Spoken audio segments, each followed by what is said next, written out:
안녕하세요. 방콕에서 부동산 에이전시 운영 중인 고마저씨입니다. 자, 오늘부터는 주중에도 방송을 한 번씩 해드리도록 하겠습니다. 특별하게 제가 바쁜 날이 있을 수 있습니다. 그때는 한 번씩 뛰어넘도록 하고요. 되도록이면 방송을 주중에도 한 번씩 해드리도록 하겠습니다. 자, 오늘은 방콕에서 가장 비싼 콘도 중 하나가 될 수 있는, 사실 뭐 하나의 유닛으로만 따지면 비슷한 콘도가 있습니다. 하지만 전체적인 평균 가격으로 따졌을 때는 가장 비싼 콘도라고 할 수 있는 스코프 통로 소개를 해 드리고, 시간이 남게 되면 아주 중요한 내용입니다. 가격에 대한 내용은 여러 가지가 있습니다만, 오늘은 그 중에서도 콘도를 살 때 잘못된 가격으로 사면 얼마만큼의 손해를 볼 수 있는지, 이 부분에 대해서 이야기를 해드리도록 하겠습니다. 일단 지금 사진을 보시면 18 프라이빗이라고 나와 있습니다. 무슨 얘기냐면 이 건물이 32층입니다. 그런데 유닛이 18개밖에 없습니다. 쉽게 말해서 18세대밖에 제공되지 않습니다. 그리고 전부 펜트하우스급으로 제공이 됩니다. 그렇기 때문에 가격이 쌀래야 쌀 수가 없고 굉장히 비쌀 수밖에 없습니다. 자, 가격을 말씀드리면 가장 가격이 싼 유닛이 200밀리언 바트입니다. 환율 적용을 해서 따지면 70억 넘습니다. 그리고 여기에 뭐 부대 비용 들어가겠죠. 그리고 나중에 인테리어 해야 되겠죠. 그런데 인테리어를 이런 콘도들은 꽤 좋게 해야 됩니다. 그러면 거의 80억 정도는 돈이 든다, 이렇게 보셔야 될 겁니다. 그러니까 기존에 여러분들이 생각했던 콘도와는 아예 차원이 다른 가격이다, 이렇게 보시면 되고요. 최고 비싼 유닛은요 200억 넘어갑니다. 자, 그리고 부킹피, 처음에 계약할 때 부킹피 내죠. 보통 부킹피가 많으면 한 20만 바 정도 내는 게 보통입니다. 그리고 보통 5억 이내는요 5만 바트에서 10만 바트입니다. 그런데 해당 콘도는 부킹피가 1밀리언 바트에서 1.5밀리언 바트까지입니다. 그러니까 아예 차원이 다른 콘도라고 보시면 되고요. 사실 제가 소개는 시켜드리고 있습니다만 한국 분들 중에서 이 콘도를 구매하실 수 있는 분은 거의 없을 거라고 봅니다. 그리고 해당 콘도는 올해 안에 전부 다 완성이 됩니다. 그래서 지금 계약을 하더라도 올해 안에 전체 금액이 이체되어야 되고요. 그렇기 때문에 자금 유동성까지 생각을 한다라고 하면 지금쯤 투자를 해도 빠듯빠듯할 겁니다. 자, 그래서 해당 콘도는 아무나 문의를 할 수가 없습니다. 왜 그러냐면 해당 콘도를 실제로 이제 우리가 답사를 가게 되면요 대표이사가 나와서 안내해주고 설명해줍니다. 그렇기 때문에 만약에 관심이 있어서 저하고 상담을 하게 되면 제가 여러 가지를 물어보게 될 겁니다. 그래서 실제로 이 콘도를 보셔도 되는 분인지 확인을 한 다음에 손님을 모셔가야 됩니다. 그거는 어쩔 수가 없습니다. 그래서 해당 콘도는 그냥 지금까지 우리가 접근했던 콘도들하고는 기본이 다르다, 이렇게 보시면 됩니다. 그리고 해당 콘도를 구매하시는 분, 자, 200밀리언 바트 최소죠. 요거 이상 구매하시는 분한테는 다른 데서는 안 줍니다. 저희들만 플래티니엄 멤버십 엘리트 비자 지급을 합니다. 10년짜리입니다. 그리고 요 스코프 통로뿐만이 아니라 스코프 랑수안도 200밀리언 이상 구입하시는 분이라면 저희들이 엘리트 비자를 지급합니다. 단 자격 조건이 안 되시는 분이 있을 수 있습니다. 그렇기 때문에 자격 조건이 되는 분에 한해서고요. 만약에 자격 조건이 안 돼서 엘리트 비자를 받지 못하시는 분은 인테리어를 그만한 가격으로 제공을 하도록 하겠습니다. 자, 그래서 다시 한번 말씀드리지만 이런 비싼 콘도들은 촬영도 못합니다. 그리고 앞에 말씀드렸듯이 답사를 하려고 하면 개인정보를 엄청나게 많이 저희들이 요구하게 됩니다. 그런 점 모두 고려하셔서 문의를 해 주시기를 부탁을 드리고요. 따라서 정말 구매가 가능하신 분만 문의를 해 주시기를 간곡히 부탁을 드립니다. 자, 그리고 오늘 이 내용이 좀 짧기 때문에 나머지 시간은 좀 중요한 내용으로 여러분들한테 이야기를 해드리도록 하겠습니다. 보통 여러분들이 착각하시는 부분이 있는데, 태고의 콘도는요, 한국 아파트처럼 처음에 분양할 때 정가가 딱 찍혀서 나오는 게 아닙니다.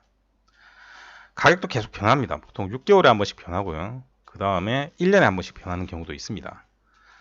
자, 우리가 가격이 변하는 거는 얼리버드를 했을 때 당연히 가격이 싸게 하기 위해서입니다. 무슨 말이냐면 동남아 같은 경우는 건물을 다 지은 다음에 사려는 경향이 많습니다. 특히 자국민들은 그런 경향이 심합니다. 그렇기 때문에 분양을 할 때 조금 싸게 주고요. 다 완성이 되고 나면 당연히 가격을 조금 비싸게 줍니다. 그래서 어떤 프로모션 같은 걸 하냐면 가끔씩 보면 부대 비용을 면제를 해주곤 합니다. 자, 그러면 요거는 앞에 가격하고 차이가 좀 나기 때문에 그거를 완화시켜 주기 위해서 하는 겁니다. 그런데 그럼 이렇게 생각할 수 있습니다. 왜 그렇게 복잡하게 하냐라고 생각할 수 있는데 아닙니다. 정상적이라면 당연히 처음 분양했을 때보다 나중에 완성이 됐을 때 가격이 좀 더 비싼 게 좋은 콘도입니다. 그만큼 분양이 어느 정도 돼 왔다라는 소리입니다. 그런데 처음이나 끝이나 가격 똑같다 그러면 그 콘도는 그렇게 좋은 상태가 아닌 겁니다.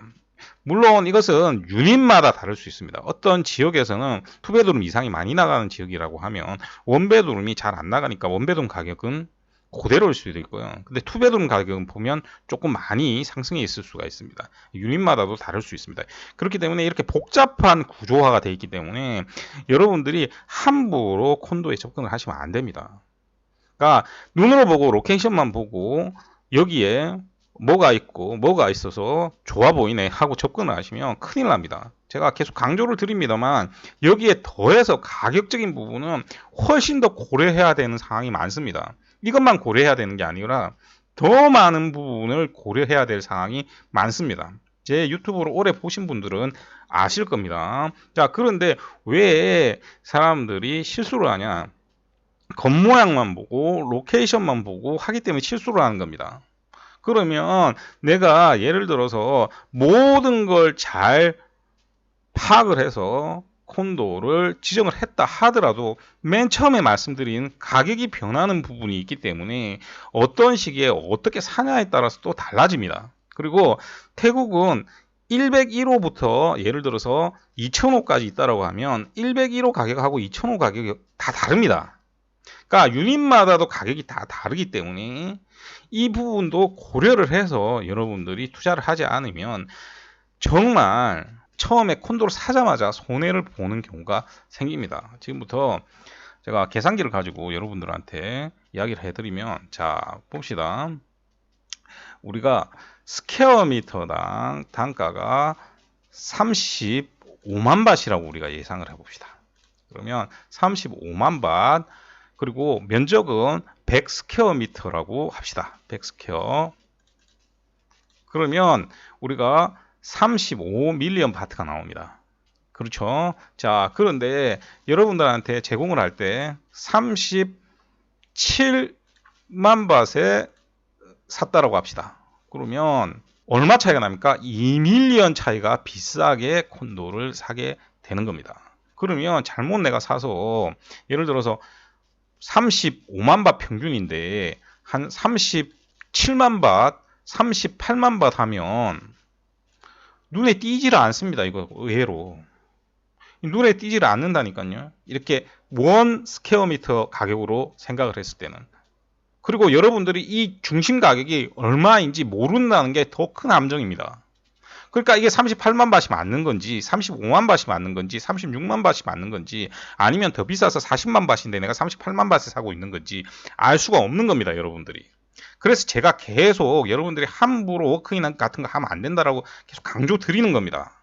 그래서 제가 여기서 만약에 37만 밭으로 사면 100스퀘어미터를 2밀리언이 비싸게 사는 겁니다.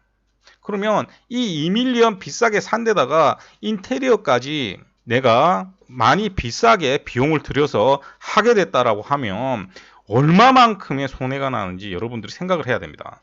왜 그러냐면 태국 사람이 만약에 산다라고 하면 태국인들은 콘도를 살 때 거의 110%까지 대출이 나옵니다. 왜냐하면 인테리어 부분도 대출이 나오기 때문이죠.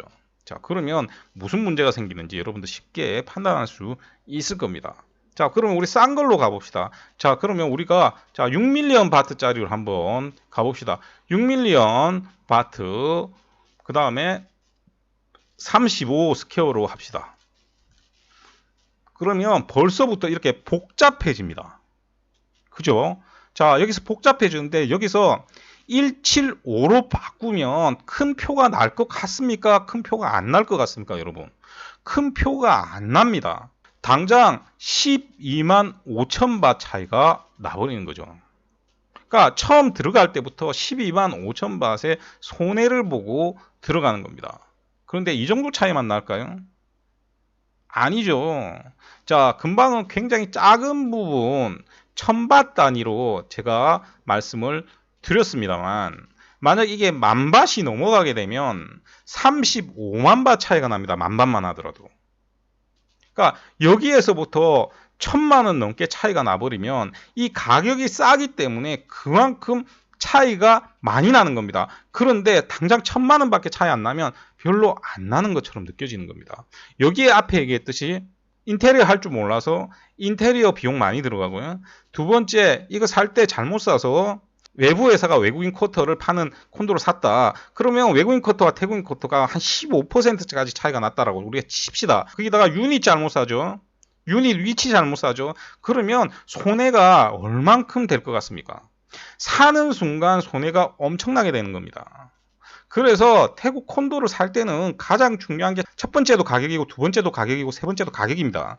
그러고 나서 그 부분들이 전부 다 해소가 된 후에 다른 로케이션이라든지 시설이라든지 이런 걸 보는 거지. 처음부터 시설이나 로케이션을 보는 게 아닙니다. 심지어 이 가격을 전부 다 옳게 샀다라고 하더라도 이 가격이 한 지역 콘도들이 모여있는 지역의 콘도 가격보다 평균 가격보다 최소한 같거나 되도록이면 낮아야 됩니다. 그런데 그런 걸 지금까지 저 말고 얘기한 사람이 없습니다. 그럼 고려도 안 했고요, 지금까지. 그러니까 만약에 여러분들이 이게 6밀리언짜리가 아니고 60밀리언짜리면요. 그 조금만 차이가 나도 어마어마한 손해가 생기는 겁니다. 그래서 여러분들 콘도를 사실 때는 제가 누누이 강조드립니다만 공화제 싫으면요. 태국 에이전트나 일본 에이전트나 정말 저보다 더 이런 거 따져서 하시는 분 거쳐서 하세요. 그게 가장 좋은 방법입니다. 오늘은 스코어 통로 말씀을 드렸고 뒤에 가격적인 부분에 대해서도 조금 이야기를 드렸습니다.